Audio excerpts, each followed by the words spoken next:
Faculty development program on SPSS या मराठी भाषेतून घेतल्या जाणाऱ्या प्रशिक्षण कार्यक्रमासाठी ऑनलाईन प्रशिक्षण कार्यक्रमासाठी मी डॉक्टर सरदार पाटील पुनश्च एकदा आपल्या सर्वांचे सहर्ष स्वागत करतो. टेक्निकली पाहायला गेलं तर आजचा तिसरा दिवस आणि खऱ्या अर्थाने पाहायला गेलं तर आजचा दुसरा दिवस म्हणायला हरकत नाही. कारण काल डॉक्टर राजू सरांचं जे व्याख्यान मिस झालेलं आहे ते उद्या घेतलं जाईल. आज आपल्यासोबत डॉक्टर अमृता अग्रवाल, नागिनदास खांडवाला कॉलेज मुंबई या प्रमुख वक्त्या म्हणून उपस्थित आहेत आणि आजच्या टाइम सिरीज अनालिसिसवर आपलं डेमॉन्स्ट्रेशन देणार आहेत. आणि हे डेमॉन्स्ट्रेशन देत असताना नुसतं SPSS नव्हे तर त्याचं कन्सेप्च्युअल क्लेरिफिकेशन देखील मॅडम अतिशय उत्तम प्रकारे आपल्यासाठी करतील याची मला खात्री आहे. कारण गेल्या 3 वर्षात वेगवेगळ्या ऑनलाईन कार्यक्रमामध्ये त्यांनी साधन व्यक्ती म्हणून मार्गदर्शन केलेलं आहे. मी अधिक वेळ न घेता आमच्या महाविद्यालयातील भूगोलशास्त्राच्या अध्यापिका ललिता तांबे मॅडम यांना विनंती करतो की त्यांनी अमृता अग्रवाल मॅडम यांची थोडक्यात ओळख करून द्यावी. प्लीज.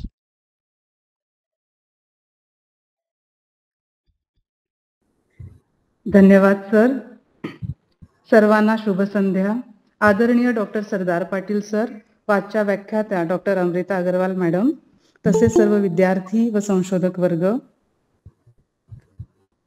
मॅडमची ओळख करून द्यायचं म्हणजे सध्या मॅडम नागिनदास खंडलवाला महाविद्यालयामध्ये असिस्टंट प्रोफेसर या पदावर कार्यरत आहेत. मॅडमचं PhD 2021 मध्ये भूगोल या विषयामध्ये त्यांचं PhD पूर्ण झालेलं आहे. मॅडमने आंतरराष्ट्रीय स्तरावर 8 रिसर्च पेपर पब्लिश केले आहेत, तर राष्ट्रीय स्तरावर 22 रिसर्च पेपर त्यांचे पब्लिश झालेले आहेत. मॅडम या रिजनल सायन्स असोसिएशन कोलकाता आणि Indian national cartographic association Dehradun ह्यांच्या सदस्या देखील आहेत. मॅडमना 11 पेपर्समध्ये बेस्ट रिसर्च पेपर अवॉर्ड झालेले आहेत. 7th नॅशनल सायन्स काँग्रेस जी भूतानला पार पाडली होती त्यात in best oral presentation national young scientist म्हणून त्यांना अवॉर्ड मिळाला होता. आविष्कारमध्ये त्यांना गोल्ड मेडल मिळाला होता 2018 मध्ये मुंबई युनिव्हर्सिटीमधून. त्यानंतर the Asian education leadership symposium and award in association with hyped media private limited आणि आय कॅन फाउंडेशन यांच्याकडून मॅडमला बेस्ट रिसर्च स्कॉलर हा अवॉर्ड मिळाला होता. System enable tracking of true information in social media during election यात त्यांना government of इंडियाकडून पॅटंट सुद्धा मिळाला आहे.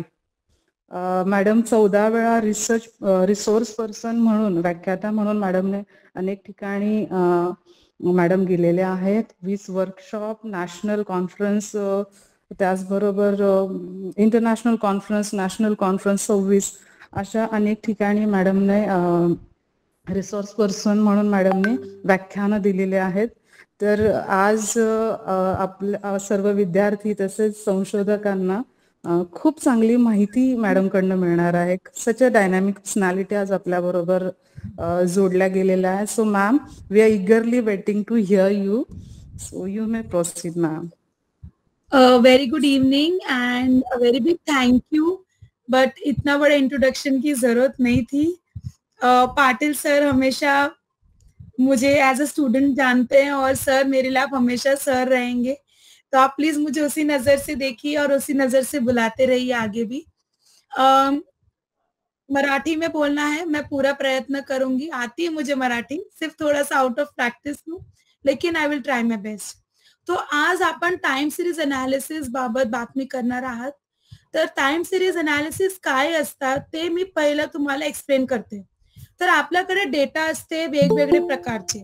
जर आपण जॉग्रफीला असणार, की आपण कुठल्याही सोशल सायन्सला असणार, की आपण कॉमर्सलाही असणार, आपल्याकडे वेगवेगळ्या टाइमच्या म्हणजे किंवा दिवस किंवा आवर्स किंवा महिना किंवा साल असं किंवा डेकेड असं आपल्याकडे डेटा असू शकते.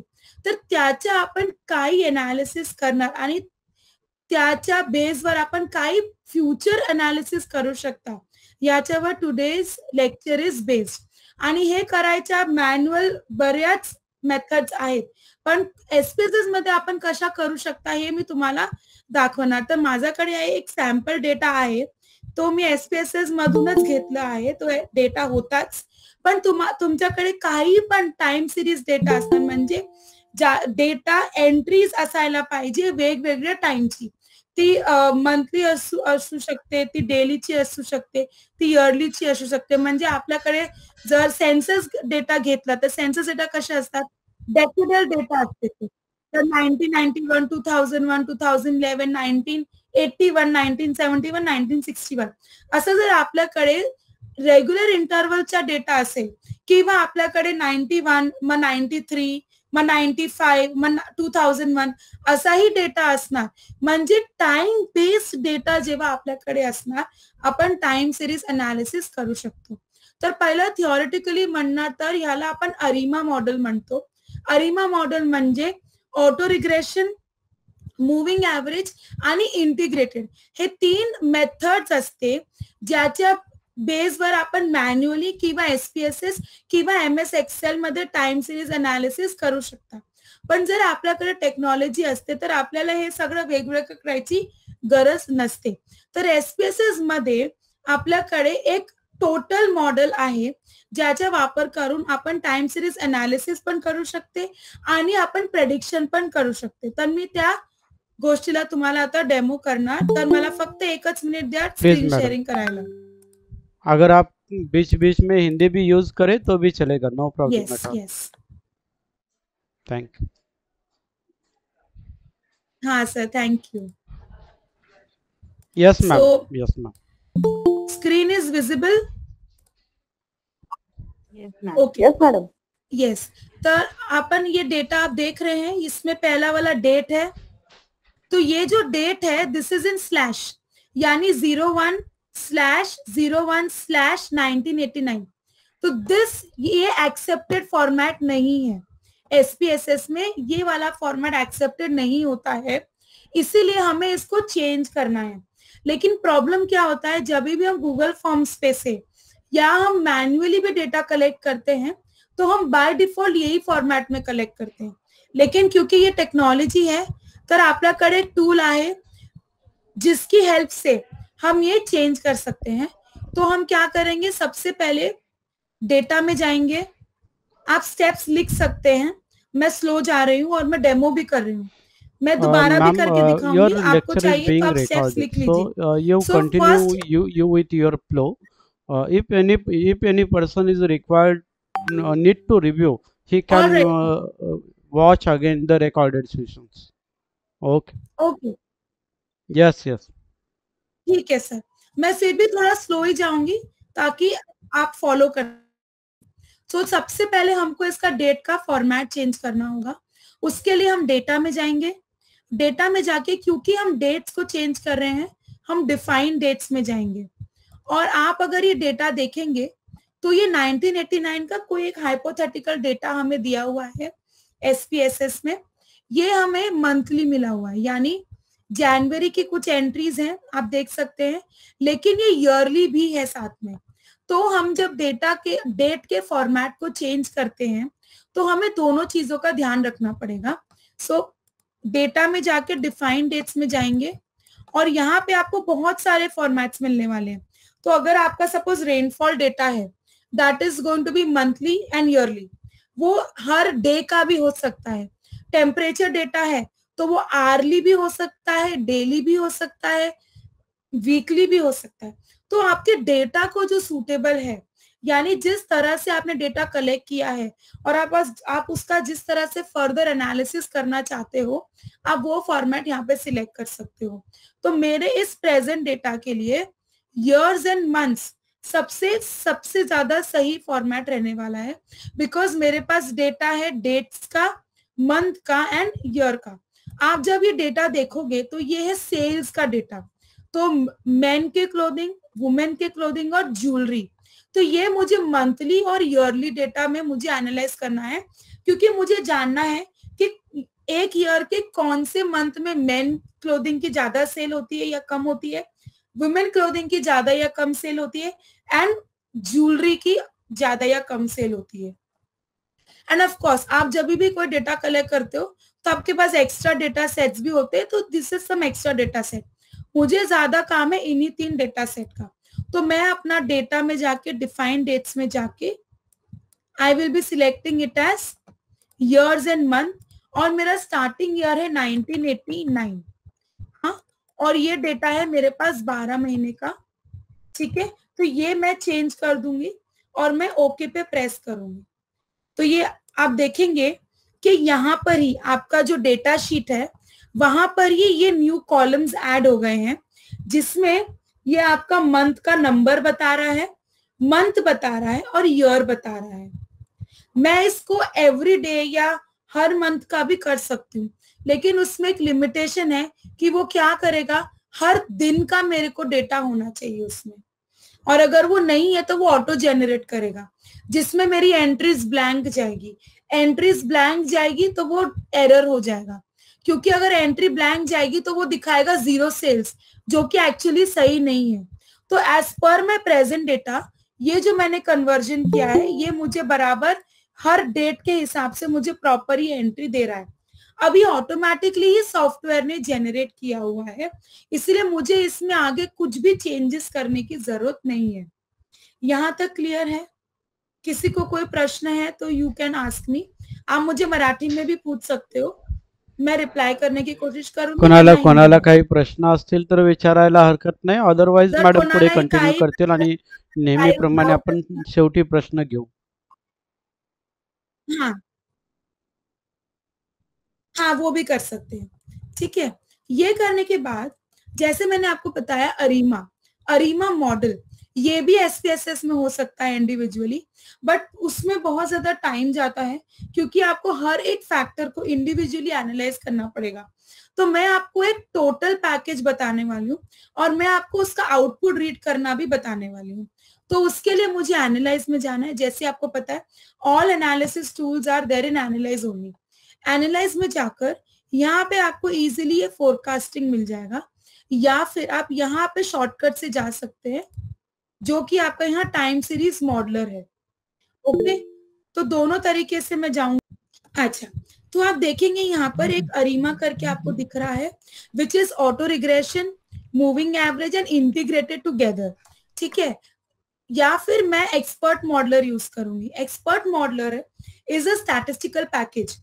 ये पैकेज में आपको सारा कुछ, मतलब अरीमा के अलावा भी एज पर डेटा जो एप्लीकेबल होगा वो सब कुछ लेगा। जैसे आप ये डेटा में देखेंगे, ये month wise year wise data है, यानी उसे पता है कि हम कुछ भी जो वेरिएशन देखना चाह रहे हैं वो हर ईयर के मंथ वाइज वेरिएशंस देखना चाह रहे हैं, तो वो ऑटोमेटिकली वहां पे सीजनल वेरिएशन का एस्पेक्ट भी ऐड करेगा।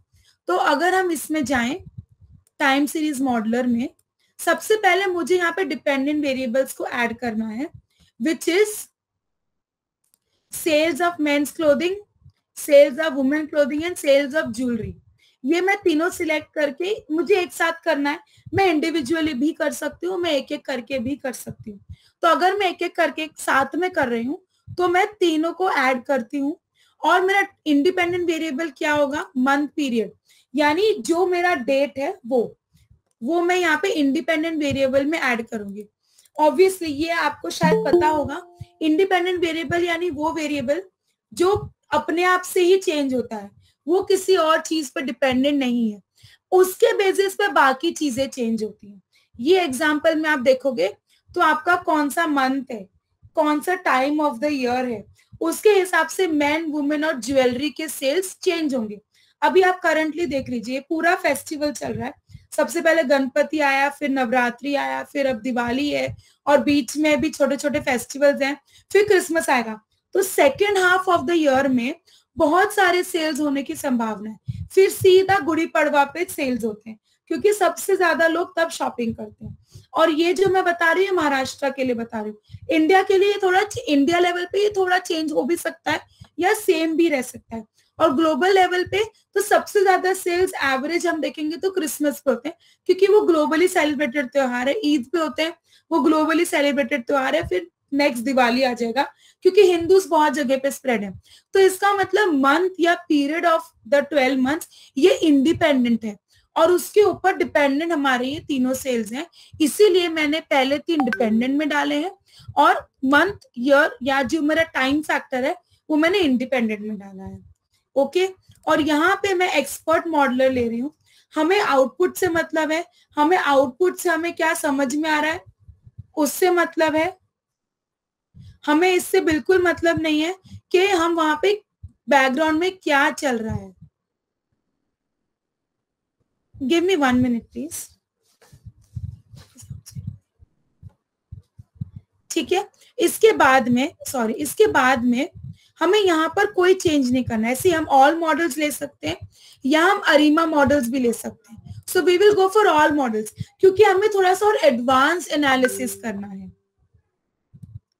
ठीक है, फिर हम जाएंगे स्टैटिस्टिक्स में, इसमें हम क्लिक करेंगे डिस्प्ले फोरकास्ट पे। ओके, और क्योंकि हमें आगे का भी फोरकास्ट करना है, हमें सिर्फ एग्जिस्टिंग को एनालाइज नहीं करना है, हमें आगे का भी फोरकास्टिंग करना है। इसीलिए हम डिस्प्ले फोरकास्ट पे भी क्लिक करने वाले हैं। फोरकास्ट मतलब क्या, प्रेजेंट के बेस के डिपेंडेंट पे आगे क्या होने वाला है उसका हमको फोरकास्ट करना है। ठीक है, और हम प्लॉट्स भी करेंगे। प्लॉट्स यानी ग्राफ्स, क्योंकि हमें टेबल्स मिलेंगे। अगर हम प्लॉट्स नहीं करेंगे तो हमें सिर्फ टेबल्स मिलेंगे, और टेबल पढ़ने का पेशेंस होना चाहिए, टेबल पढ़ने का हमें टेक्निक आना चाहिए। लेकिन भाई अगर मैं ग्राफ्स बनाऊंगी तो ग्राफ कोई भी पढ़ सकता है, ग्राफ में ट्रेंड लाइंस आएगी, वो कोई भी एनालाइज कर सकता है। तो मैं प्लॉट्स करूंगी। अब प्लॉट्स में मुझे अभी के प्रेजेंट जो वैल्यूज हैं वो देखने हैं, तो ऑब्जर्व वैल्यूज आएगा, और मुझे आगे फोरकास्ट के टेबल के साथ में ग्राफ चाहिए, तो मुझे फोरकास्ट को भी एनेबल करना है। उसके बाद आउटपुट फिल्टर में include all models in output, यानी ये सिर्फ 3 नहीं, ये बहुत सारे टेस्ट सप्लाई करने वाला है। तो वो सारे टेस्ट के आउटपुट मुझे देखने हैं। और इट इज ऑलवेज एडवाइजेबल कि आप अपना आउटपुट कहीं पे सेव करो, वरना ये टेम्पररी हो जाएगा। तो मैं ब्राउज करूंगी एंड मैं मोस्टली मेरे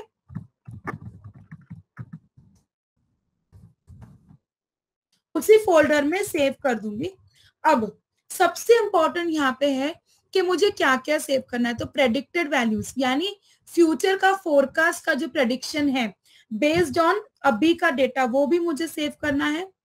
लोअर लिमिट भी सेव करना है और upper limit. Now this is of confidence. अगर आपको हाइपोथेसिस टेस्टिंग या कोरिलेशन, काई स्क्वायर ये आता है तो आपको पता होगा कि हम कभी भी एक कॉन्फिडेंस लेवल पे इनको टेस्टिंग करते हैं।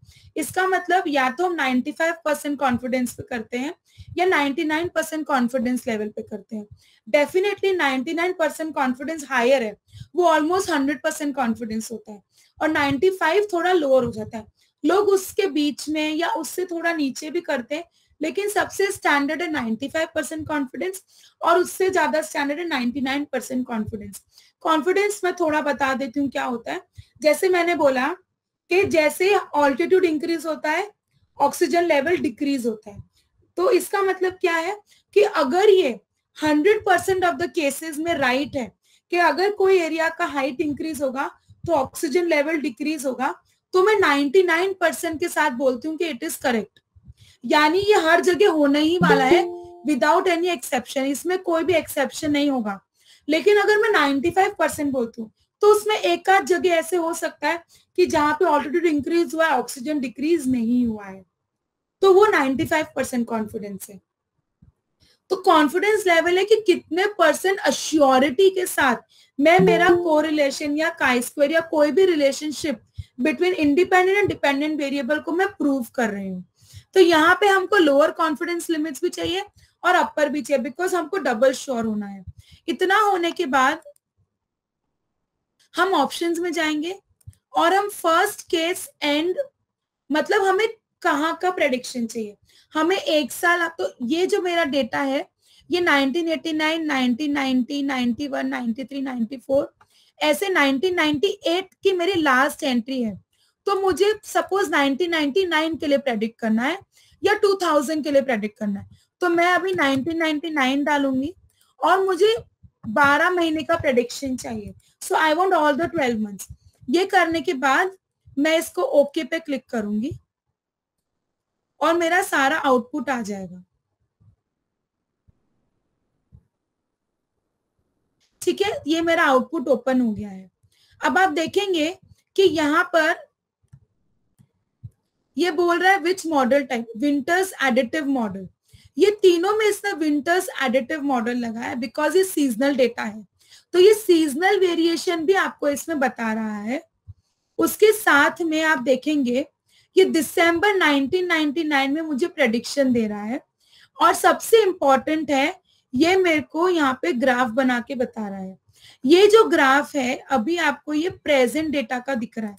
सो अगर आप देखेंगे, मैं इसको थोड़ा सा बड़ा करती हूँ। ओके, ये जो मेरा प्रेजेंट डेटा है इसमें आपको फ्लक्चुएशंस दिख रहे हैं, पर सबसे ज्यादा फ्लक्चुएशंस आपको ज्वेलरी में दिख रहे हैं। तो ये मेरा ऑब्जर्व्ड पे आया है। ठीक है, ये जो मेरा डेटा है, सबसे पहले मैं आपको ग्राफ क्लियर कर देती हूँ। सो ये जो ग्राफ है इट इज शोइंग, आप देखेंगे ये दिसंबर 1989 से लेकर दिसंबर 1999 तक ये मुझे सारा एनालिसिस बता रहा है। तो आपको समझ में आएगा कि अगर आप ये ईयरली करोगे, जैसे अगर आपने सबका एक साथ में नहीं किया, अगर आपने ईयरली किया कुछ वेरिएबल सिलेक्ट करके, तो आप हर एक साल का भी कर सकते हो। लेकिन टाइम सीरीज एनालिसिस में हम जनरली पूरा डेटा को साथ में ही एनालाइज करते हैं। तो आपको यहाँ पे एक ट्रेंड दिखेगा।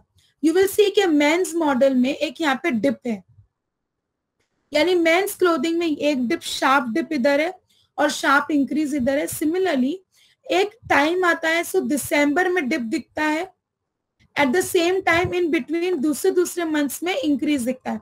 तो आपको पता है कि मुझे कौन से मंथ में फ्रेश स्टॉक रखना चाहिए कि मेरा मैक्सिमम सेल्स तब होगा, और मुझे कितना स्टॉक रखना चाहिए तब मेरा मैक्सिमम सेल होगा। तो ये आपका ऑब्जर्व वैल्यूज आ गया। इधर फोरकास्ट नहीं आया है, तो फोरकास्ट क्यों नहीं आया है यह भी हम चेक करेंगे।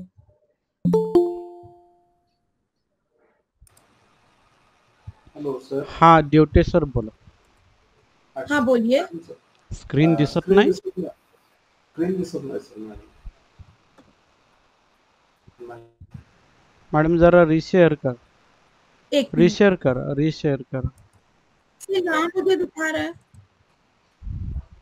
मैं रीशेयर करती हूँ।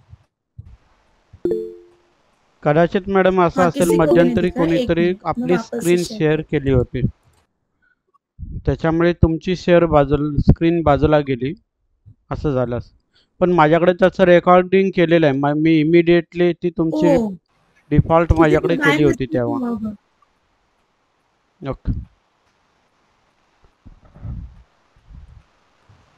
अच्छा, तो आपको ये आउटपुट नहीं दिख रहा था तभी सर? ड्यूटी सर कधीपासून पूर्ण दिसलं नाही की कसं काय? अच्छा ठीक है।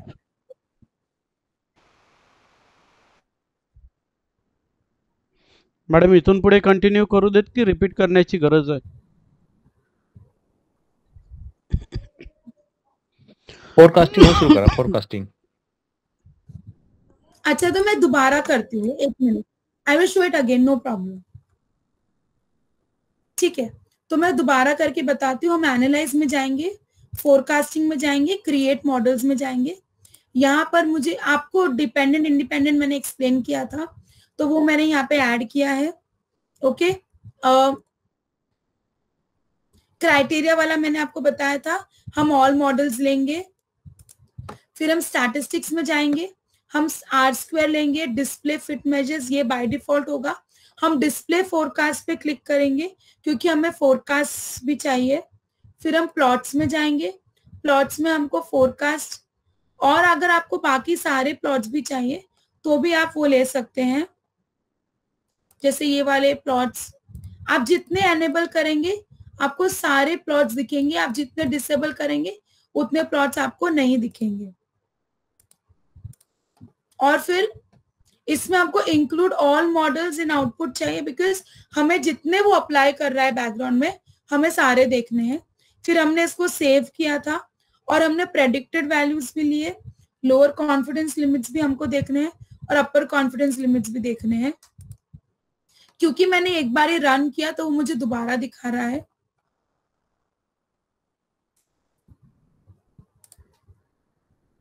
और यहाँ पे मैं 1999 का मेरे को करना है तो मैं 1999 क्लिक कर रही हूँ और मुझे ऑल 12 मंथ्स का देखना है। सी कॉन्फिडेंस लेवल ये 95% ले रहा है और मैक्सिमम नंबर ऑफ लैग्स। अब ये लैग्स क्या होता है मुझे थोड़ा एक्सप्लेन करना है। लैग्स मतलब जब आप रिग्रेशन करते हो तो रिग्रेशन में आप देखते हो कि कितने टाइम का इफेक्ट एक वेरिएबल का उसी वेरिएबल पे हो रहा है, दूसरे वेरिएबल पे हो रहा है।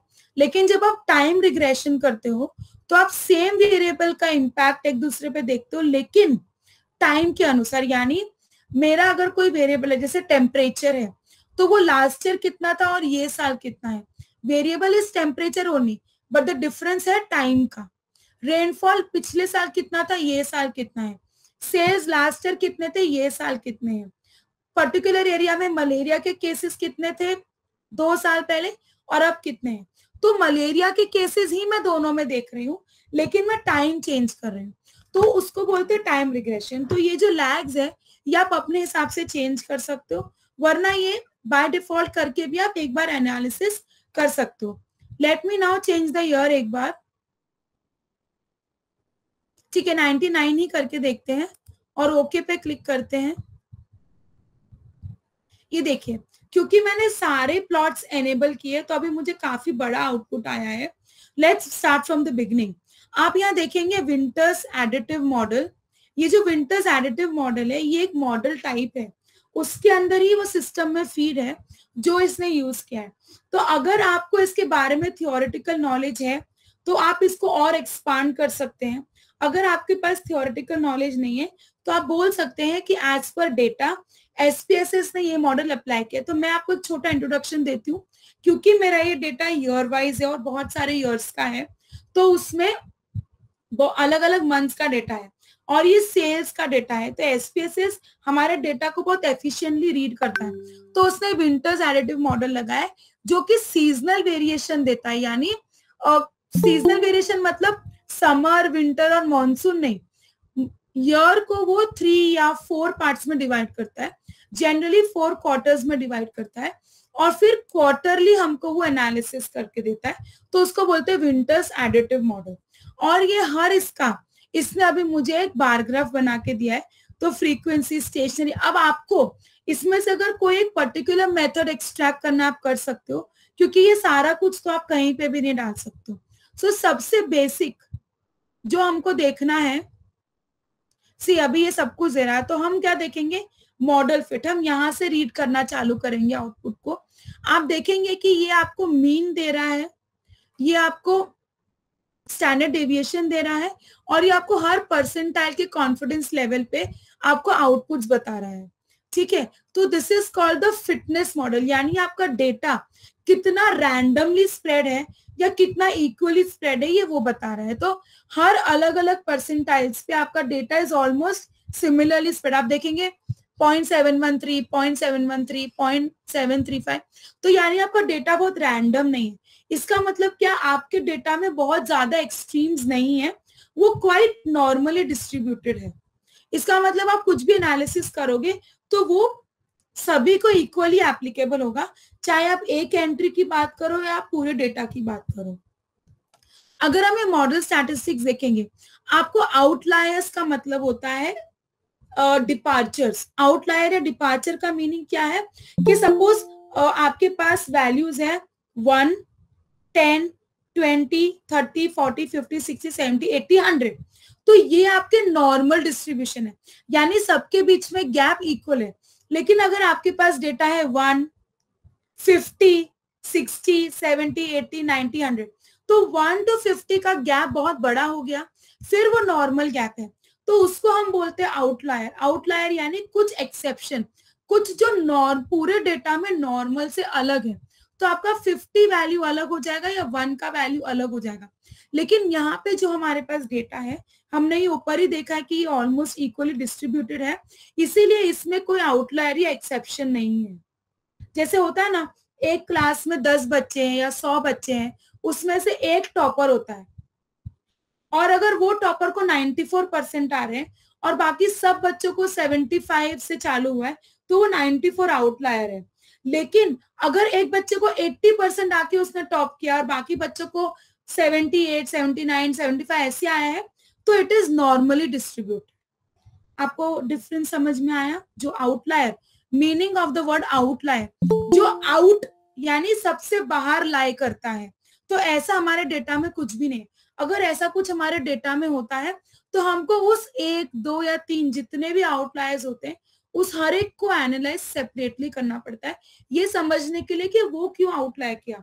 जैसे फॉर एग्जांपल, अगर ये डेटा बहुत पुराना है, अगर ये डेटा अभी का होता कोविड का, तो कोविड में डेफिनेटली इन स्टोर सेल्स नहीं होते, तो वो एक आउटलायर डेटा दिखता है जहां पे बहुत ज्यादा डिक्लाइन, इनफैक्ट नेगेटिव सेल्स या 0 सेल्स हो रहे हैं, तो वो हम बोल सकते हैं वो आउटलायर है, बिकॉज कोविड की वजह से ऑनलाइन सेल्स हो रहे हैं। ऑनलाइन में इनफैक्ट कोविड में आउटलायर्स हो गए क्योंकि ऑनलाइन एकदम से बढ़ गया, तो वो एक आउटलायर है।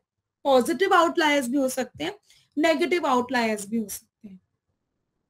इसके बाद आप देखोगे कि यहाँ पर इसने फोरकास्ट किया है, ये देखिए यहाँ पर, अब आप देखिए ये जो आपको ब्लू लाइन दिख रही है, ठीक है, ये फिट की लाइन है, यानी ये ऑलमोस्ट इक्वली फिट है, ज्यादा फर्क नहीं है डेटा में। जो जहां पे हाइज है वो भी ऑलमोस्ट सेम हाइज है, यानी जब मेरा सेल बहुत अच्छा हुआ है तो 1 लाख 2 लाख का ही हुआ है, इससे बहुत ज्यादा नहीं हुआ है। और जब मेरा सेल कम हुआ है तो मैं लॉस में नहीं हूँ, 50,000 75,000 तक का हुआ है, इससे ज्यादा कम नहीं हुआ है। तो आप देखेंगे मेरा जो ब्लू ग्राफ है ये ऑलमोस्ट रेड ग्राफ से कोइंसाइड करता है। इसका क्या मीनिंग है कि मेरा सेल ऑलमोस्ट प्रॉपर हुआ है।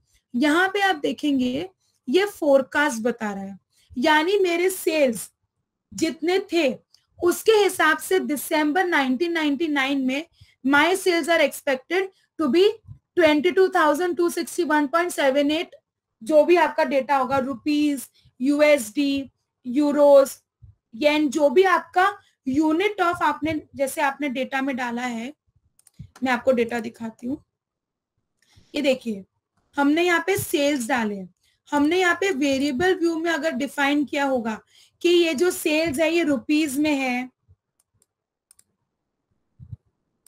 वो यहाँ पे डिफाइन नहीं है। इसका मतलब ये जो भी मेरा वैल्यू है, अगर मैं इसको INR में कंसिडर करती हूँ तो मेरे पास्ट डेटा के हिसाब से 1999 के दिसंबर के सेल्स 22,000 अप्रॉक्स होंगे। ओके, अगर मैं इसको और दूसरा ईयर डालूं, तीसरा ईयर डालूं, तो अकॉर्डिंगली मेरे सेल्स यहाँ पे दिखाएंगे। वुमेन के सेल्स मेरे 35,000 होंगे और ज्वेलरी के सेल्स मेरे 12,778। यानी इससे मुझे 2-3 बातें पता चलती हैं। पहली बात ये कि अभी तक मेरा एवरेज सेल्स मेन का कंपैरेटिवली वुमेन से कम रहा है और इसीलिए मेरा फोरकास्ट भी वही हो रहा है। सेकंड, मुझे पता चल रहा है कि वुमेन क्लोथिंग सबसे ज्यादा जाती है मेरे स्टोर से ज्वेलरी और मेन क्लोथिंग के कंपैरिजन में। तीसरा, मुझे पता चल रहा है कि मेरे स्टोर से ज्वेलरी सबसे कम बिकती है। दैट इज बिकॉज या तो मेरा स्टॉक बहुत पुराना होगा या लोगों का ज्वेलरी पे ध्यान नहीं जाता होगा। तो इसके रीजंस मैं एनालाइज कर सकती हूँ। क्या एनालाइज कर सकती हूँ कि शायद मुझे बेटर डिस्प्ले करना है, बेटर स्टॉक लाना है, या मेरे ज्वेलरी के प्राइस बहुत ज्यादा है मुझे कम करने हैं, या मेरी ज्वेलरी की क्वालिटी इतनी अच्छी नहीं है, या शायद मेरे सेल्स पर्सन उस पर फोकस नहीं करते हैं, या मेरा फाइनल डिसीजन ये हो सकता है कि मैं ज्वेलरी हटा दूं, या मैं उसको रिप्लेस कर दूं कोई और प्रोडक्ट से, जैसे शायद बैग्स, तो वुमेन ज्यादा क्लोथिंग बिकती है तो वुमेन ज्यादा आती है, इसका मतलब कि मैं वुमेन की दूसरी एसेसरीज भी रख सकती हूँ। तो कुछ ना कुछ तरीके से मुझे मेरे सारे सेल्स बढ़ाने के आइडियाज आएंगे। तो ये कब पॉसिबल है ma'am? If I do it manually मुझे बहुत टाइम लग जाएगा और अंदाजा मुझे करना नहीं है, लेकिन अगर मैं सॉफ्टवेयर से करती हूँ तो मुझे एट अ ग्लांस पूरा एनालिसिस मिल जाता है। This is the beauty of it. यहां तक सबको समझ में आ गया? Yes madam, yes ma'am. ठीक है, अभी मैं यहाँ पे एक और चीज फोकस करना चाहूंगी। आप यहाँ पे देख रहे हैं, ये आई डोंट नो, ये जूम नहीं हो रहा है पर आई होप आपको दिख रहा है। यहाँ पे आप देख रहे हैं कि फोरकास्ट करके एक डार्क ब्लू लाइन आ रही है, ठीक है? वो लाइन यहाँ पर नहीं दिख रही, वो लाइन यहाँ दिखनी चाहिए। तो ये फोरकास्ट नहीं हो पा रहा है प्रॉपरली। इट इज बिकॉज इस डेटा में कुछ तो ग्लिच होगा जिसकी वजह से ये फोरकास्ट नहीं कर पा रहा। लेकिन अगर ये फोरकास्ट करेगा तो ये आपको दिखाएगा कि आगे कैसे। तो अगर मैं शायद ज्यादा, मैंने 12 मंथ्स का रखा है, अगर मैं मंथली करके देखते हैं इसको, तो यानी मेरे से इनपुट में प्रॉब्लम हुई है या मेरे डेटा में प्रॉब्लम है। सो हम इसको दोबारा क्रिएट करके देख सकते हैं। अगर मैं इसको 1 मंथ का करके देखूं और देखूं अगर फोरकास्ट का लाइन आता है क्या, ये तो भी नहीं आ रहा है, तो मैं ईयर चेंज करके देख सकती हूँ। सो ये मैं क्यों कर रही हूँ कि आप भी कर सकते हैं, तो जरूरी नहीं है कि परफेक्ट वो आ ही जाएगा, तो आपको ट्राई करना है। अगर वो प्रोसेस नहीं हो रहा है तो कहीं ना कहीं कुछ ना कुछ मिस्टेक है, वो आपको ट्राई करना है।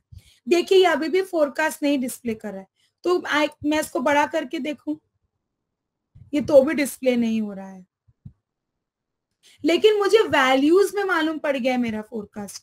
आप देखिए वैल्यूज में मुझे पता चल गया है और उसके बेसिस पे भी आई कैन से कि मेरा कितना हो सकता है। एंड ये यूसीएल एलसीएल क्या है? Lower limit, lower confidence limit, upper confidence limit. इसका क्या मतलब है? जैसे अगर मैं ये मेंस क्लोथिंग का अगर मैं देखूं तो मेरा फोरकास्ट है कि 22,000 का सेल होना चाहिए, लेकिन क्या 22,000 ही होगा इसकी कोई गारंटी नहीं है। There can be so many things. अचानक से एपिडेमिक फैल सकता है, अचानक से कहीं पे कुछ प्रॉब्लम हो सकता है तो लोग नहीं आए मेरे स्टोर में, मेरे मॉल में आग लग सकती है, मेरी दुकान, कुछ भी अनफोर्सीन कुछ भी हो सकता है। तो आपको सॉफ्टवेयर ये भी बता रहा है एलसीएल यानी लोअर लिमिट, यानी कम से कम 15,000 तो का सेल होना ही चाहिए, और अपर लिमिट ज्यादा से ज्यादा 28,000 का भी सेल आप एक्सपेक्ट कर सकते हो। लेकिन एवरेज फोरकास्ट अगर आप देखोगे तो 22,000 का सेल जैसे आपका अभी तक हुआ है आपका आगे भी हो सकता है। तो this is time series analysis. ये मैंने सेल से दिखाया है। ये आप कोई भी फैक्टर जो आपके पास टाइमली बेस्ड है आप उसको एनालाइज कर सकते हो। मॅडम फोरकास्ट आपका 99 मतलब 1998 आलाय। हाँ 1999 ना मॅडम, तुम्ही मागाशी 1998 गेले होतात ना तिथे मागे? हाँ फिर मैंने उसको 99 में चेंज किया बिकॉज 89 तो मेरा लास्ट ईयर ही था ना, वो मेरा टाइपो एरर था। 89 तक का ही डेटा हमारे पास अवेलेबल है, तो फोरकास्ट तो उसके बाद का ही होगा ना।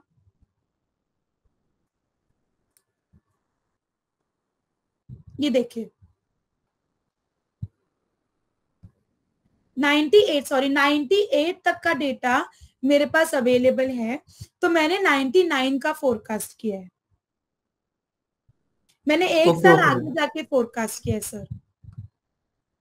ये देखिए उसने 99 जनरेट किया है यहाँ पर, लेकिन यहाँ पर मेरे पास डेटा नहीं है, तो ये ब्लैंक एंट्री है, ठीक है। तो मैंने 99 का फोरकास्ट किया है। क्लियर? हाँ क्लियर मैडम। ओके और मुझे आपको एक और बात यहाँ बतानी है कि जब आप ये रन करते हो तो बहुत सारे वेरिएबल्स यहाँ पे जनरेट होते हैं अपने आप से, क्योंकि उतने ही कॉलम्स यहाँ पे ऐड हो जाते हैं। मैंने जितनी बार भी रन किया है सबका डेटा देखिए कॉलम्स में ऐड हो गया है। तो यू कैन डिलीट, आप उसको डिलीट कर सकते हो, आप उसको रख भी सकते हो, डिपेंड्स आपको आप क्या करना है। सपोज आप अगर अपने थीसिस के लिए या रिसर्च पेपर के लिए यूज कर रहे हो, या आपके पास कोई कॉर्पोरेट रिपोर्ट में आपको डालना है, तो एज अ प्रूफ आप ये सब डेटा कॉपी करके एक्सेल में या वर्ड में डाल के आप डाल सकते हो, इसीलिए वो सारे कॉलम्स यहाँ पे जनरेट कर देता है। ये यहाँ पर आप जो देख रहे हो ये हर दिन का भी आपको फोरकास्ट बताएगा कि as per the previous data कितना आपका डेली सेल्स हो सकता है। तो ये तो तब पॉसिबल है जब आपकी शॉप ऐसे प्रीमियम लोकेशन पर हो, जब आपको पता है कि फिक्स इतने कस्टमर्स मेरे शॉप पे आने ही वाले हैं। जैसे एक स्टेशन रोड पे होता है, या कोई से फॉर एग्जांपल कोई बस डिपो के अंदर कोई कैंटीन है, या कोई चाय का स्टॉल है, या एयरपोर्ट के पास कोई शोरूम है, या आपके कोई प्रीमियम शॉप है, आपको पता है दिवाली के टाइम स्वीट्स बहुत जाते हैं तो मेरा इतना सेल्स होने ही वाला है।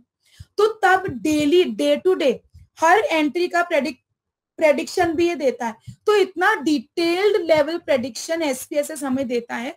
तो हमें अप्लाई करना है कि कौन से डेटा के लिए मुझे ये यूज करके और यहाँ पे अप्लाई करना है। सी आप ऑटो रिग्रेशन आप अप्लाई कर सकते हो अगर आप बहुत ज्यादा स्पेसिफिक हो। आप मूविंग एवरेज, तो मूविंग एवरेज क्या होता है कि सपोज मैंने फर्स्ट 3 मंथ्स का लिया, जनवरी फरवरी मार्च, तो सपोज मेरा एवरेज आया से 40, फिर मैंने लिया फेब मार्च अप्रैल तो मेरा एवरेज आया 50, फिर मैंने मार्च अप्रैल और मई लिया, मेरा एवरेज आया 60।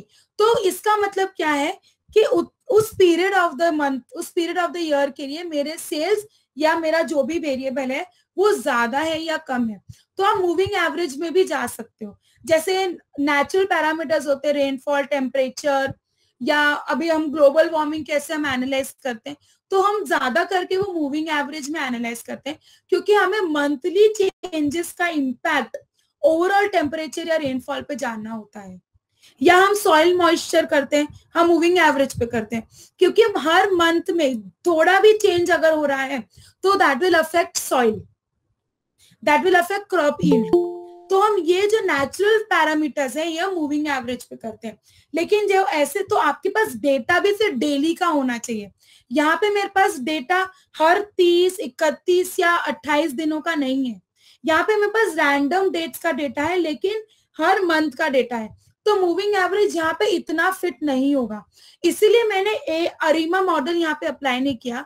मैंने यहाँ पे टोटल पैकेज अप्लाई किया, यानी एक्सपर्ट मॉडलर अप्लाई किया है, ताकि मेरे डेटा को देख के उसको जो भी अच्छा लगे वो दे सकता है। तो आप ऑटोमेटिकली बोल सकते हो कि ये एसपीएसएस जनरेटेड आउटपुट है, जो कि मेरे डेटा के लिए सबसे बेस्ट फिट मॉडल था, उसने वो अप्लाई किया है। एंड आप इस तरह से टाइम सीरीज एनालिसिस कर सकते हैं। ये मेरा डेमो एंड हुआ। अब आपको अगर कुछ डाउट हो तो आप मुझे पूछ सकते हैं, थियोरेटिकली या फिर सर्वांनी आता आपले सॉफ्टवेयर बेस्ड प्रश्न वगैरे विचारायला हरकत नाही। Vaishali madam please. Very good evening please. Good evening ma'am. Good evening sir. Madam madam मला एक प्रश्न होता की आपण हेच आता टाइम सिरीजचं सपोज टुरिझम डेव्हलपमेंट मध्ये जर आपल्याला यूज करायचं असलं तर एखाद्या टुरिस्ट प्लेसचं जर आपल्याला डेव्हलपमेंट बघायची आहे तर तिथले सेलर्स पण आपल्याला घ्यावे लागतील की नाही? तर ते सेलर्स घेताना आपण त्यांचं म्हणजे मंथली त्यांच्या वस्तूचं जे सेलिंग असतं त्याचं आपण कसं करू शकतो? आता एखाद्या वेळेस एखादी सपोज हेरिटेज प्लेस असेल एखादी, फॉर एक्झाम्पल सिंहगड, तिथे सॅटर्डे संडे क्राऊड असतं, मग त्यावेळेस त्यांचा सेल जास्त होतो, तर हे आपण या टाइम सिरीज मध्ये कसं घेऊ शकतो? आणि सेलर्स तिथे डिफरंट असतील ना?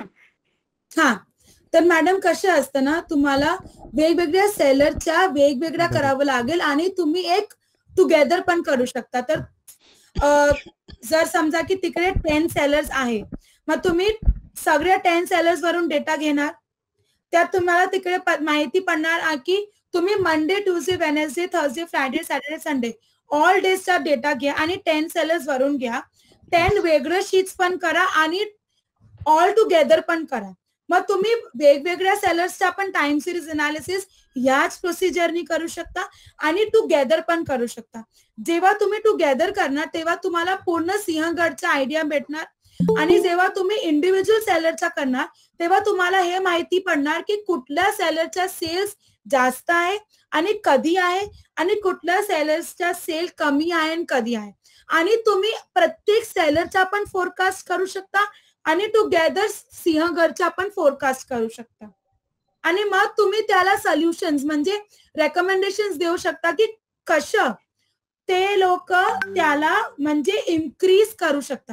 आणि जर तुम्ही इंडिव्हिज्युअल सेलरचा केला आणि तुम्हाला माहित पडला की बाबा सेलर नंबर 8चा सर्वात कमी आहे, हा तर तुम्ही त्याला बोलू शकता की म्हणजे काही आहेत, म्हणजे होऊ शकते की त्याच्या वेबसाईट नसेल, होऊ शकते की त्याचे रेस जास्त आहे, होऊ शकते की ती लईच आतमध्ये आहे म्हणून लोकांना दिसत नाही, होऊ शकते की तो एकदम नवीन आहे. असं काही ना काही रिझन्स तुम्हाला माहिती करावं लागेल. पण त्या रिझन्सच्या लेवलला तुम्हाला जायचं आहे तर तुम्ही आधी इंडिव्हिज्युअल सेलरचा पण करा आणि सगळ्यांच्या टुगेदर पूर्ण सिंहगडचा पण पिक्चर तुम्ही करा, प्रेझेंट पण करा आणि फोरकास्ट पण करा. समजलं ना?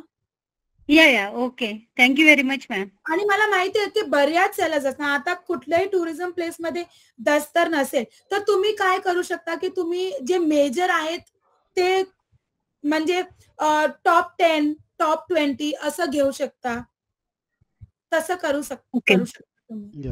ओके. टुरिझम मध्ये तर मस्त काम होऊ शकते टाइम सिरीज मध्ये. कारण टुरिझम फोरकास्ट करायचं असेल तर तुम्ही त्या एरियाच्या डेव्हलपमेंट बद्दल पण सोल्युशन देऊ शकता ना, की इकडे एवढे टुरिस्ट येऊ शकता, पण ते येऊ शकता तर आपल्याला इन्फ्रास्ट्रक्चर तर पाहिजे ना त्याच्यासाठी. तर मस्त स्टडी होणार टाइम. मॅडम मी आणखी एक त्यात थोडंसं ऍड करेन. इव्हन जे आता तुम्ही शेवटी बोललात ना की नंबर ऑफ टुरिस्ट, हा तर त्याचं देखील प्रेडिक्शन करता येतं. म्हणजे समजा काही प्रायमरी डेटा असेल किंवा अन्य काही स्रोतांच्या माध्यमातून आकडेवारी गोळा केलेली असेल, कारण काही वेळा टुरिस्ट सेंटरला त्याची नोंद असते आणि त्याच्यातून जर आपण आकडेवारी घेतलेली असेल तर भविष्य काळात त्या टुरिझम डेव्हलपमेंटचा ट्रेंड काय असेल तर याचं देखील अनालिसिस करता येतं. आता मॅडमनी फक्त एका वर्षाचं दाखवलं, पण या प्रकारे इव्हन तुम्हाला डिकेडसाठी किंवा ठराविक टाइम स्पॅनसाठी देखील तुम्हाला या प्रकारे प्रिडिक्शन करता येतं. प्लीज आणखी कोणाला काही प्रश्न? हा yes please. Yes sir, Idate sir please. Ma'am may yes. या नमस्कार, मी Jay Siddharth from Mumbai.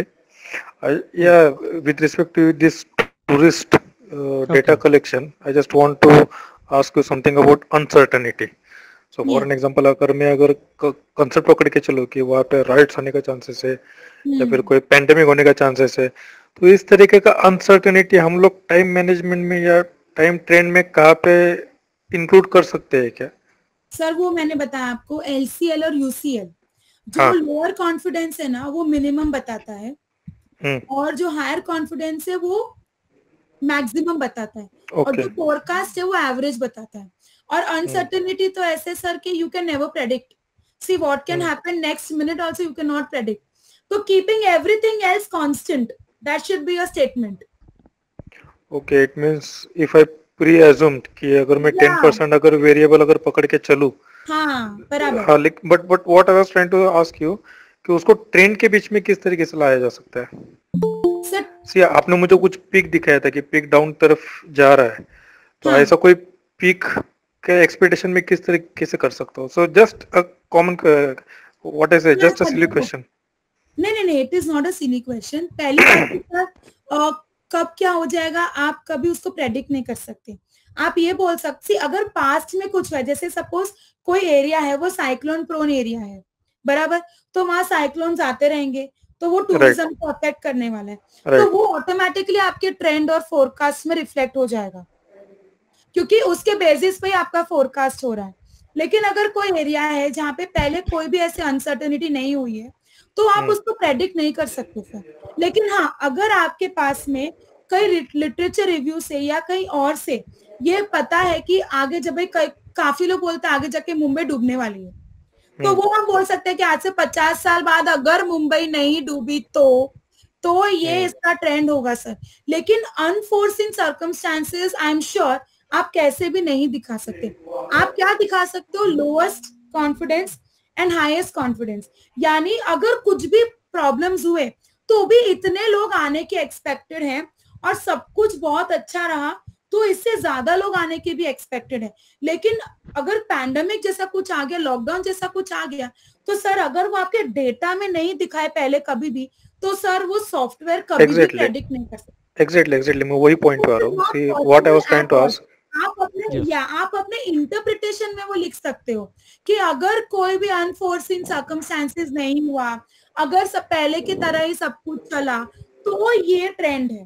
Because sir it is based on the past values ना, ये कुछ ऐसा तो है नहीं कि it knows the future, correct? आपने उसको वैल्यूज दिया 10, 20, 30, उसी पे वो 50 निकाल रहा है। यस नहीं, आपने सही कहा है। डेटा जितने ज्यादा टाइम का होगा उतना प्रिडिक्शन अच्छा रहेगा, पहिली गोष्ट आहे। आणि दुसरं जसं मॅडम बोलल्या की अप्पर अँड लोअर हे त्या प्रिडिक्शनवर, म्हणजे समजा आपण 1980 ते आता 2023 पर्यंतचा डेटा असेल, हा प्रदीर्घ कालखंड आहे। याच्या आधारे upper and lower limit define होईल आणि पुन्हा ॲव्हरेज लाईन असणार आहे, जो ट्रेंड म्हणून आपण पकडू। पण या प्रदीर्घ कालावधीमध्ये असं काही पॅन्डेमिक्स आल्या नसतील तर त्याचा काही पुढे प्रेडिक्शनमध्ये समावेश होईल असं वाटत नाही। मग जसं मॅडम बोलल्या की तुम्ही इंटरप्रिटेशन करत असताना या गोष्टी ज्या आहेत या गोष्टी तुम्ही विचारात घेतल्या पाहिजेत।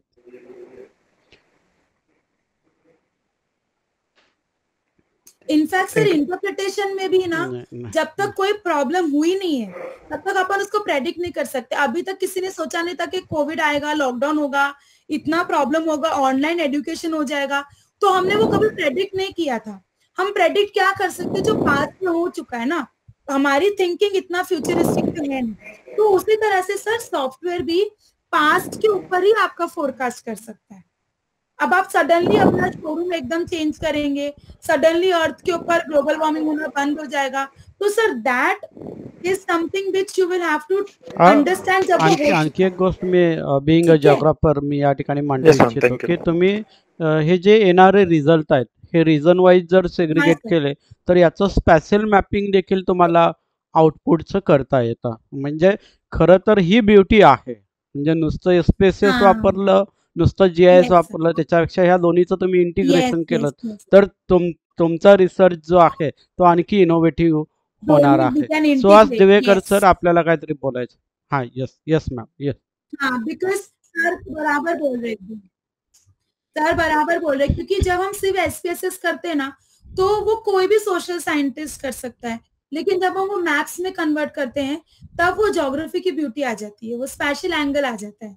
ये हम GIS सॉफ्टवेयर में भी कर सकते हैं, लेकिन कैसा होता है जितना हम टेक्नोलॉजी यूज करते हैं ना उतना वेटेज हमारे रिसर्च को आ जाता है।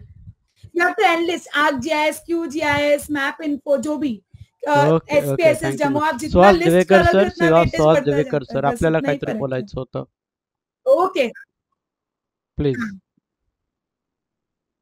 Yes sir. मैडम हमारे पास जब अभी 10 ईयर का सेल्स का डेटा होगा तो हम आगे का नेक्स्ट 5 इयर्स का सेल्स का प्रेडिक्शन कर सकते हैं ना?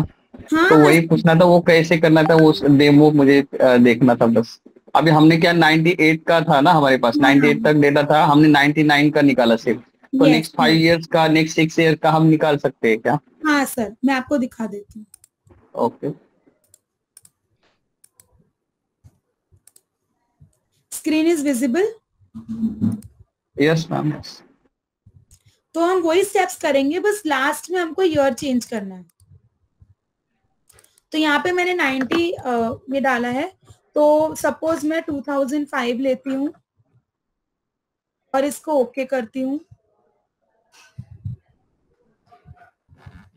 यस, अभी आ गया। ये देखो सर, 2005 मैंने लंबा पीरियड लिया, तो देखो कितना अच्छा फोरकास्ट आ गया in the form of graph. और उसके अलावा ये यहाँ पे दिसंबर 99, जैन 2000, फेब 2000, मार्च 2000, ये देखिए पूरा। इनफैक्ट अच्छा हुआ सर आपने पूछा, तो एक रियल देखो, everybody can see. Yes ma'am. अभी ये मैंने 2005 का किया है, ये देखो, कैन यू सी? पूरा पूरा ये दिखा रहा है मेरे को, ये पूरा फोरकास्ट है। यस, मंथ वाइज फोरकास्ट दिखाएगा। मंथ वाइज, क्योंकि मैंने मंथ डाला ना सर। वेरी। और ये देखिए सर, ये ग्राफ में भी आ गया। अभी देखो, ये आपने 5 इयर्स का प्रेडिक्ट किया है ना, on the basis of this, तो ये आपको ऑलमोस्ट सिमिलर पैटर्न दिखा रहा है। तो आप क्या कर सकते हो, एवरी ईयर आप, मतलब नेक्स्ट ईयर सपोज अभी तक का डेटा है, नेक्स्ट ईयर आप फिर से प्रेडिक्ट करो, तो शायद इसमें आपको थोड़ा चेंज दिखेगा। Are you understanding? अभी वो आपको ऑलमोस्ट सिमिलर वैल्यूज दे रहा है, वो आपको इतना ग्रोथ नहीं दिखाएगा अभी से। लेकिन अगर आप उस एक ईयर का डेटा एवरी ईयर ज्वाइन करते जाओगे तो वो आपको ग्रोथ भी दिखाते जाएगा। ये जो अभी आप पूछ रहे थे ना, एक सर मुंबई से पूछ रहे थे, ये देखिए यूसीएल, एलसीएल और फोरकास्ट। एलसीएल यानी लोएस्ट शुड हैपन, यूसीएल यानी upmost that can happen, and forecast यानी minimum which is expected to happen. Understood no difference? You mean madam कि अपर कॉन्फिडेंस लेवल मतलब लिमिट मतलब कि इतना होना चाहिए और लोअर मतलब नहीं सर, नहीं, मैक्सिमम होना चाहिए, इतना होना चाहिए। Yes yes yes. 22,000 का मेरा सेल होना चाहिए, क्योंकि पास्ट में मेरा ऐसा ही कुछ हुआ है। अपर यानी 28,000 का मेरा सेल हो सकता है, मैक्सिमम हो सकता है, संभावना है, जिसके लिए अगर मैं प्रयत्न करूं तो मुझे मिलेगा। और लोएस्ट यानी सब कुछ भी नहीं हुआ तो भी 15,000 का मिनिमम सेल तो मेरा होना ही चाहिए। यस सर, मिनिमम होना चाहिए और मैक्सिमम होना चाहिए। यस और फोरकास्ट यानी इतना तो होगा ही, अगर सब कुछ ऐसे ही चला तो फोरकास्ट का क्या ब्यूटी है सर, जब हमको फोरकास्ट पता चलता है ना, तो हमको लगता है हमें फ्यूचर पता चल गया, तो उस हिसाब से हम थोड़ा उसको और बेटर करने के लिए वर्क कर सकते हैं। This is the beauty. और अभी तक कैसा है, अभी जैसे ये डेटा है, ये जो डेटा ही है पूरा, इसमें किसी को इतना नहीं समझ में आएगा। लेकिन अगर यही मैंने ग्राफ बना दिया और इससे भी एक स्टेप आगे जाके अगर मेरे पास कोई एरिया वाइज डेटा है, मैंने मैप बना दिया, तो किसी को भी जिसको नहीं पता उसको भी समझ में आएगा कि कैसा क्या चल रहा है, बराबर। तो इसीलिए हम ये करते हैं। Thank you ma'am. ये हम लैंड यूज लैंड चेंज में भी अप्लाई कर सकते हैं। फ्यूचर प्रेडिक्शन करते हैं ना, तो मार्कोव चेन मॉडल और ये और वो करने से अच्छा है कि हम सिर्फ नंबर्स से भी दिखा सकते हैं और फिर हम उसको चाहिए तो मैप भी बना सकते हैं। Thank you ma'am. आणखी कोणाला प्रश्न असतील तर विचारा, कारण याच्या ऍप्लिकेशनला मर्यादा नाही आहे. जिथं जिथं ज्या गोष्टी तुमच्या डोक्यात येतील त्याचं प्रेडिक्शन इथं करता येतं. यस, बस टाइम सीरीज है, टाइम सीरीज है तो आपको ये ध्यान रखना है कि आपको टाइम स्पेसिफिक डेटा होना चाहिए. Your time has to be the primary, वो इंडिपेंडेंट होना चाहिए और बाकी सब कुछ टाइम पे डिपेंडेंट होना चाहिए. इवन पॉप्युलेशन ग्रोथचा ट्रेंड जो आहे तो देखील तुम्ही इथं अगदी सहजासहजी काढू शकता. सहजासहजी. Yes yes. अभी पहले भी लोगों ने ग्रोथ रेट निकाला है ना, आज भी लोग. आणखी आता जे इदाते सर बोलले होते की काही गोष्टी आपण गृहीत धरू शकत नाही, त्या अनुषंगाने एवढंच बोलेल की जेव्हा सोलापूर शहराला पाणी पुरवठा करण्यासाठी उजनी धरणातून पाईपलाईन टाकलेली होती, तेव्हा देखील प्रेडिक्शन केलेलं होतं की 2030 सालापर्यंत वाढणाऱ्या लोकसंख्येला ती पाईपलाईन पाणी पुरवठा करू शकेल. पण प्रत्यक्षात असं झालं की 2030ची लोकसंख्या 2001 मध्ये सोलापूर शहराची वाढली. म्हणजे असे देखील इन्सिडेंट होतात, ते आपल्या हातात असू शकत नाही, पण नॅचरल कंडिशनमध्ये काय आउटपुट असू शकतात याचं प्रेडिक्शन आपण निश्चितपणे करू शकतो. Yes yes. सर माझा प्रश्न ऍक्च्युली त्या संदर्भात होता की मी जर का भविष्यात विचार केला की सोलापूरला आपल्याला पाणी पोहोचवायचं होतं पण ते पाणी मुबलक प्रमाणात मिळालं नाहीये, त्याच्या मागे कारण काय असू मग त्या बाबतीत ना सर आपण टूलचा वापर करता येईल का हा विचार करत होतो. तो इथून आलेल्या रिझल्ट नंतरचा अनालिसिस आहे की आपल्याला आलेल्यामध्ये काही गोष्टी गृहीत धरून ते एक्झॅगरेट करायचं. म्हणजे उदाहरणार्थ पॉप्युलेशन ग्रोथ रेट जनरली पाहिलं तर 10% आहे, पण ह्या जर फॅसिलिटीज वाढल्या तर पाणी पुरवठा वाढलेला आहे, बाकीच्या गोष्टी होणार, त्याच्यामुळे सराउंडिंगचा क्राऊड हा त्या सेंटरकडे अट्रॅक्ट होणार आहे हे गृहीत धरायचं. आणि मग तो रेट जो आहे तो डबल एक्झॅक्ट रेट असणार आहे, म्हणजे अशा वेळी लोक अट्रॅक्ट होणार आहेत. आणि सोलापूर शहराच्या बाबतीत तेच झालेलं आहे. थँक्यू. ऋषिकेश. अच्छा, थँक्यू.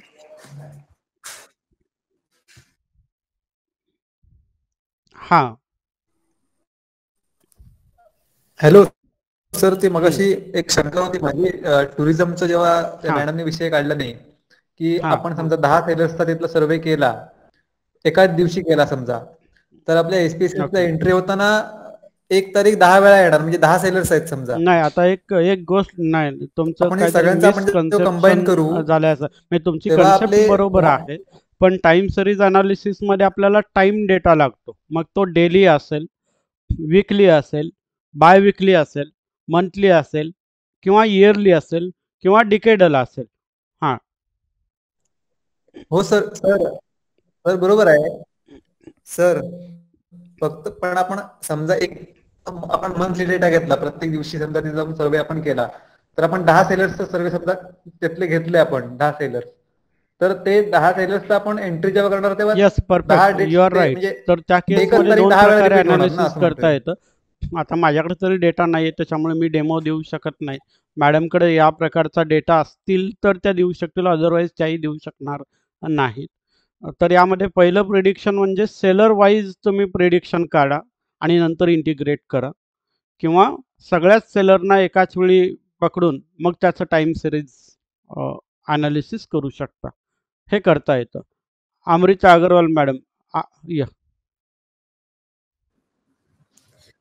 यस सर, इसका एक सोल्यूशन हम ये कर सकते हैं सर कि आप डेट वाइज कर रहे हैं और डे वाइज कर रहे हैं ना, तो उसमें डेटा रिपीट होगा बराबर, लेकिन उसका लेबल अलग होगा, तो एसपीएसएस उसको इंडिविजुअल एंट्री में लेगा, वो डेटा रेपिटेशन में नहीं जाएगा. आप एक और कर सकते हैं कि जब आप कंपाइल कर रहे हैं तब आप डे वाइज नहीं लीजिए.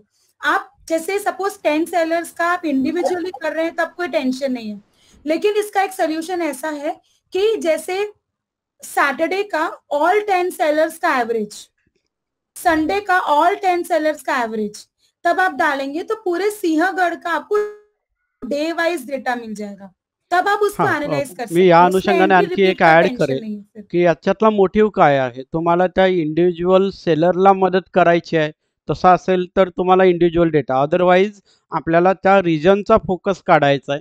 तर अशा वेळी मॅडमनी जो पर्याय सांगितलेला आहे की ते ॲव्हरेज काढणं, सरासरी काढणं, आणि मग सरासरीच्या आधारे आपण प्रेडिक्शन करणं की त्या ठिकाणचा सरासरी सेल किती असेल, किंवा इव्हन सरासरी पण गृहीत धरायला हरकत नाही. समजा त्या गावामध्ये ते 10 सेलर आहेत तर टोटल सेल घ्यायला हरकत नाही, कारण आपल्याला तो कोण विकतं याच्याशी महत्त्व नाही आहे, तर आपल्याला त्या गावचा एकूण सेल किती होतो याचं प्रेडिक्शन करायचं आहे. मग अशा वेळी ॲव्हरेज न काढता इव्हन टोटल देखील तुम्ही त्या ठिकाणी काउंट करू शकता. मॅडम बरोबर आहे ना?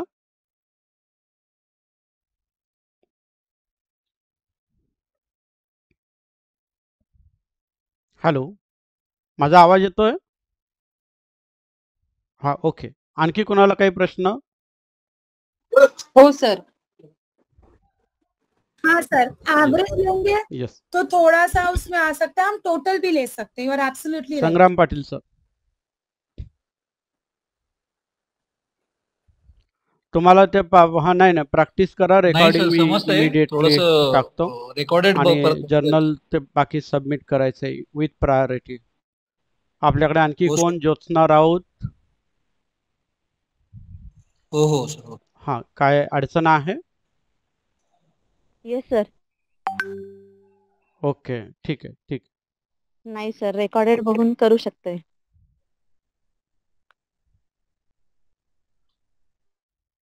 सर मैं कर सकती हूँ कि मैं ना रिटर्न स्टेप्स विद स्क्रीनशॉट भेज सकती हूँ आपको. यस, अगर आपके पास है तो वो भेज दीजिए, दैट विल बी हेल्प. मैं क्या करूँगा, वो उनका गूगल क्लासरूम है, उनको उनमें अपलोड करूँगा. Sir yes. हाँ सर, परफेक्ट यस रहेगा। यस वो क्या है ना, रिकॉर्डिंग यस, क्योंकि स्टेप्स तो पीछे जा जाके इमीडिएटली बार ऊपर बार नीचे करना कर पड़ता है। सकते हैं. स्टेप्स और that's video great, that's great. Screenshot is best. Okay. आणखी येस कोणाला सर, काही परफेक्ट. हां, राजीव हाँ सर सर. बोल. सर अगर सर आम्हाला जर ते जी सर सर आम्हाला ते मॅडम काय एक्सेल ची डेटा शीट देणं मिळाली त्या शक्य आहे? कारण डेटा माझ्याकडे तरी प्रॅक्टिस डेटा करण्याकरता नाही आहे फार टाइम बरं होईल. सिरीजसाठी. हाँ दे मुझे भेज दीजिए. हाँ ठीक है, आई विल मैं एक अपलोड दो डेटा दैट सेट्स भी दे इन दूंगी आपको, गूगल नो क्लासरूम. प्रॉब्लम। वरना मैं आपको वो भी बता दूंगी। नहीं, मैंने भेजा हाँ, है सभी को. एसपीएस मैंने आपके सॉफ्टवेयर सबके पास के लिंक भेज. एसपीएसएस नहीं होगा क्या? है तो एसपीएसएस में ही सैंपल डेटा होता है, मैं उसका भी आपको दे दूंगी स्टेप्स, तो आप उसमें से भी डाउनलोड कर करके प्रैक्टिस कर सकते हो। और मैं आपको मेरी तरफ से थोड़ा एक दो ज्योग्राफिकल डेटा सेट भी दे दूंगी। नहीं, हाइपोथेटिकल मैंने जो दूंगी मैं, वर्जन लेकिन भेजा दे है ना दूंगी उसमें ताकि यू वो कैन यूज इट। फैसिलिटी नहीं यस है. हाँ वो यस यस यस प्लीज. अच्छा अच्छा सर, ओके, मैं दे दूंगी आणखी सर, कोणाला नो काही प्रॉब्लम। प्रश्न नसतील तर मग आम्ही कन्क्लूजन कडे वळू. Please hurry up. तुम्ही बोलते व्हा. तुमचे प्रश्न, तुम्हाला आवश्यक असणारी मदत करण्यासाठीच आम्ही इथे आहोत.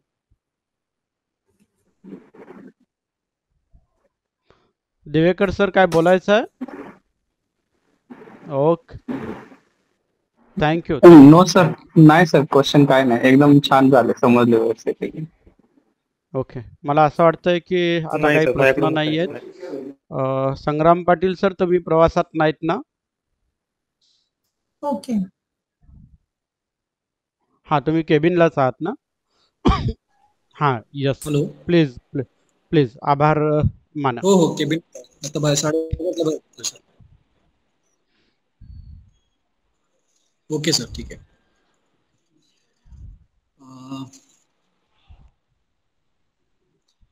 देवरुख शिक्षण प्रसारक मंडळाचे आटले सप्रे पत्रे महाविद्यालय देवरुख येथील भूगोलशास्त्र विभाग आणि त्याशी जोडलेली सर्व महाविद्यालय यांच्या माध्यमातून चालू असलेला हा जो प्रोग्राम आहे तो SPSS संदर्भातलं जे हे चालू आहे त्याचे आजचे जे मेन पाहुणे होत्या डॉक्टर अमृता मॅडम यांनी आज खूप छान पद्धतीनं टाइम सिरीज बाबत माहिती दिलेली आहे. सगळ्यांनी आपल्या शंका निरसन करून घेतलेल्या आहेत. त्याबद्दल सुरुवातीला मी अमृता मॅडम यांचं या ठिकाणी आभार मानतो.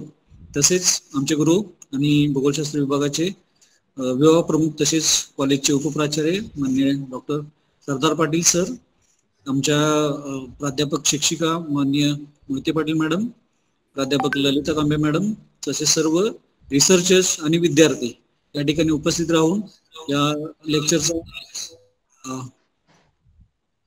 हे घेतला, लाभ घेतला आणि सगळ्यांनी छानपैकी समजावून घेतलं.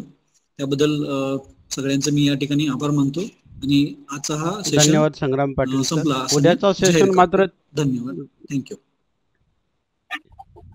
मी पण धन्यवाद करते सगळ्यांना आणि मला आशा आहे की सगळ्यांना सगळं समजलं आणि पाटील सरनी मला ही संधी दिली त्याबद्दल मी लई आभारी आहे. Thank you sir. उद्यासाठी महत्वाची सूचना, उद्याचा सेशन 3 वाजता चालू होणार आहे. उद्या डॉक्टर राजू यशोद सरांचं कालचं व्याख्यान जे चुकलेलं होतं ते 3 वाजता डेमॉन्स्ट्रेट करतील आणि त्यानंतर मग नियोजित व्याख्यान जे आहे हे व्याख्यान 4 वाजता संपन्न होईल. तर उद्या दुपारी 3 वाजता आपण जॉईन होऊ. धन्यवाद. हां बोला बोला. हो, याच्यावर असाइनमेंट असणार आहे. त्याच्यावर असाइनमेंट असणार आहे आपल्याला ना? क्लासरूमला असाइनमेंट टाकतो. ओके, आणि तिथं मग स्क्रीनशॉट काढत बसायचं नाहीये. जे तुमचे रिझल्ट आलेले आहेत ते एक्सपोर्ट करायचं सेव्ह ॲज PDF आणि त्यामध्ये मग ते अपलोड करून टाका.